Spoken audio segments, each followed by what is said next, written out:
The prisoner was halfway through his meal when he suddenly heard the guards talking outside the room. So he did not dare to delay for a moment to use his incredible strength to move the bed and then quickly pry the bricks off the wall and carefully drilled into the hole to peek. The next second, the warden led his men into the next cell and looked at the motionless prisoner on the bed. But he suspected that the other party was faking death, and in order to verify his own suspicions, he asked his men to lift the prisoner's paws and then burn them with fire. Seeing no response from the other side, of the warden then ordered his men to put him into a bag and throw it away. They never dreamed that there was a prisoner hiding behind the wall who could see everything, while the guards went out to eat. The man climbed out of the hole. Even though he had just seen it with his own eyes, he did not want to believe it. So he did not even think about it and violently ripped open the sack, ready to find out what happened. When he saw his old friend's face, he completely accepted the brutal truth of the endless grief instantly surged to his heart. Tears also fell from the cheeks of Indomitable. When his mood gradually calmed down, he suddenly thought of a good way to escape. Then the man did not dare to have the slightest delay, immediately began to tear the sack wrapped in the body. Soon the sacks were all torn away and the man dragged the body to his cell, then carefully placed it on the bed. He then cuts off a handful of black hair and slowly covers his friend's gray hair to make it look like he's sleeping. After restoring the bed to its original state, the man immediately went back through the hole in the floor to the next cell and sewed the sack back together from the inside with needle and thread. Soon after dinner, the guards came to dispose of the body. And it worked. In the midst of the man's anxiety, the two guards picked up the sack and headed outside without any suspicion at all. In order to ensure that the sack sinks smoothly to the bottom of the sea, they thoughtfully tied on a large lead ball weighing 100 tons, and the man inside did not dare to move but allowed the guards to carry it to the city wall. The moment the sack hit the water, it sank toward the bottom at 120 yards per hour, just in the nick of time. The man rushed to take out a dagger prepared in advance from the inside of the sack, cut open the whole upper body, successfully broke free, but he didn't let up for a second.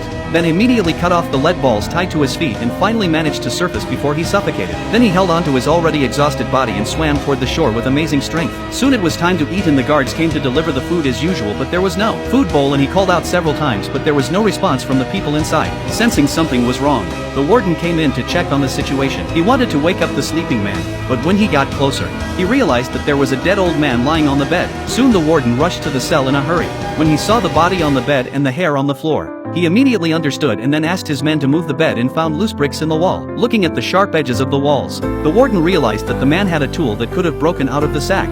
So he ordered his men to go and look for it. The man successfully escaped from prison and came to the shore. He nervously surveyed the unfamiliar outside world and did not dare to let down his guard. As long as he saw a police officer on the road, he would subconsciously avoid it. In this way, Johnson wandered into a farmer's house while the owner was working in the fields. He rummaged through the closet and found a few old rags, and immediately changed out of his prison uniform. Seeing that the farmer was about to go home, he hurriedly put on his clothes and prepared to leave the place, but he accidentally saw himself in the mirror with a full face of scruffy hair. 15 years of imprisonment had even made Johnson forget what he looked like at first. When he came to his senses, he didn't hesitate to take his prison uniform with him. After his release, Johnson returned to his hometown after a 2-month trek based on vague memories, only to find that his old home had long since disappeared and his father had died 5 years earlier, which was a thunderbolt of bad news that pierced his heart. Johnson then went to his fiance's place, but there was an elderly couple living there, and he rushed to ask them about it, only to find out that his fiancée had already married in Paris. Johnson's father's death and his fiancée's remarriage were a shock to his already exhausted body. Now Johnson was homeless and wandered aimlessly on the streets like a zombie. Unexpectedly at a corner, but suddenly met a group of police patrols. From the instinctive fear instantly surged to the heart, Johnson unconsciously hid away. At this time, a prisoner took the opportunity to escape and the two chased each other just to Johnson's front. Eventually, the prisoner was knocked to the ground and was punched and kicked. Watching the policeman's evil behavior made Johnson think of himself in prison. So he rushed straight to the police and punched over the police to vent his anger. After the prisoner begged him to take the key from the police officer and successfully opened the lock for him. Unbeknownst to him, it was this inadvertent act of kindness that would completely rewrite Johnson's life in the future. The rescued prisoner followed Johnson closely, but he didn't move, no matter how hard he tried to drive him away. At that moment, a group of police patrols suddenly appeared in front of them, so they had no choice but to hide in the carriage and talk to each other. Learning that the man's name was Andy, who had been caught smuggling alcohol on the beach, to Johnson's surprise, Andy had a freighter out at sea, and because of the chaos, the captain and crew had abandoned the ship, leaving only a mute to guard it. So after leaving the city, the two of them went to the boat without stopping and then fled the town without hesitation. Andy, as a smuggler, knew nothing about sailing, and Johnson was the only one who knew how to navigate, providing the coordinates of his hometown. But Andy never dreamed that the man who saved his life had another agenda. Johnson lied that there was a storm coming and they had to dock temporarily, and it just so happened that there was an uninhabited island nearby. Eventually they made it to the island, and when the three of them arrived at the shore, Johnson excused himself and told them to stay put while he hunted in the mountains. But Johnson was walking around, taking out a compass to check his direction, not hunting at all, but looking for something. When he came to the top of the mountain, He took out a wrinkled map from his pants and started searching according to the directions on it. But to Johnson's dismay, he searched the entire island but couldn't find any of the places marked on the map. He had found the map in the cell of his dead friend who had told him it was a real treasure map when he was running away. Found a cave on the top of a mountain, closed by rocks. So driven by curiosity, he moved the boulders away little by little, and then dragged his tired body into the cave, which not only had a huge space, but also had tens of thousands of iron boxes on the ground. Johnson could not believe his eyes. He was full of anticipation to open a look inside the boxes, all gold and silver jewelry.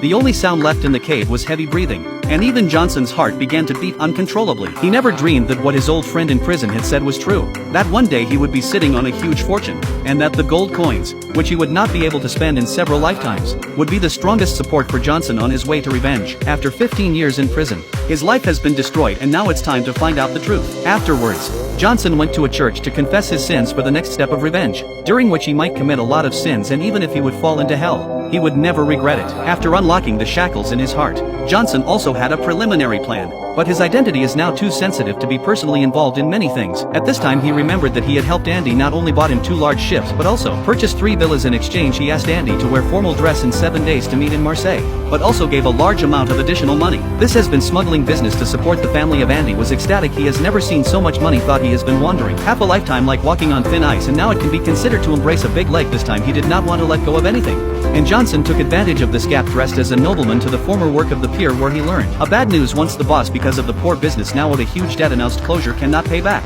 He had to sell his name of the 2 piers, and even on the Pharaoh ship also sank into the sea.